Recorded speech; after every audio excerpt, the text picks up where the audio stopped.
is a little area called East Lake. It's an older neighborhood, more established. It was actually built in here before Route 13 was built.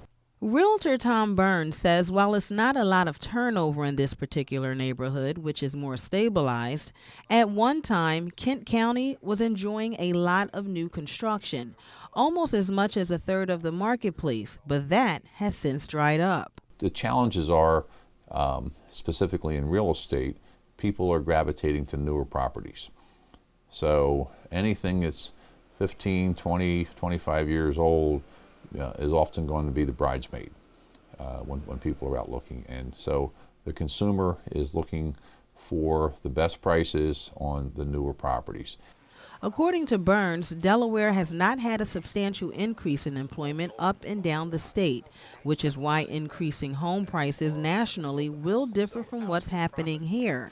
And federal rules and regulations don't help the real estate market either.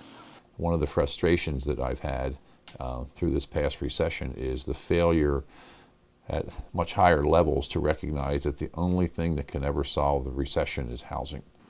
And housing was held back because of the rules and regulations, and the mortgage regulation is still being held back. Heading further north on Route 1, Newcastle County has seen an 8.4% increase in home prices, but nothing compared to prices nationally, which are expected to increase 22% by 2017. Our market's kind of stable in the prices.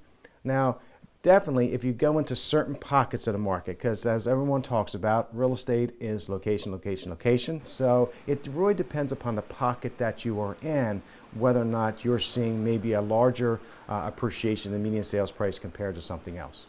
As a result, realtors are now seeing homes stay on the market for shorter periods.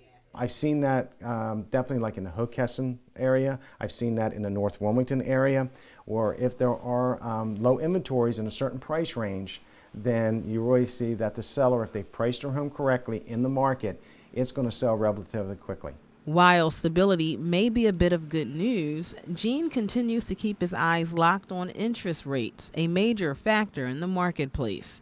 I think the couple things that really are out of our control and that we have to kind of keep our fingers crossed with.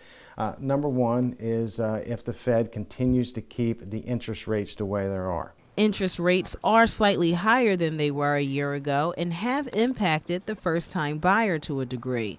But if rates remain low and the employment base stays strong, then Newcastle County, according to Gene, will continue to move forward in an upward position in the real estate market. And that's one thing some realtors across the state agree on. Every other recession ever, historically, it's always been housing that led the way. Housing right now is starting to get ahead of steam. And as long as we can keep the regulations out of the way, we will get ahead of steam and the economy will do very, very well.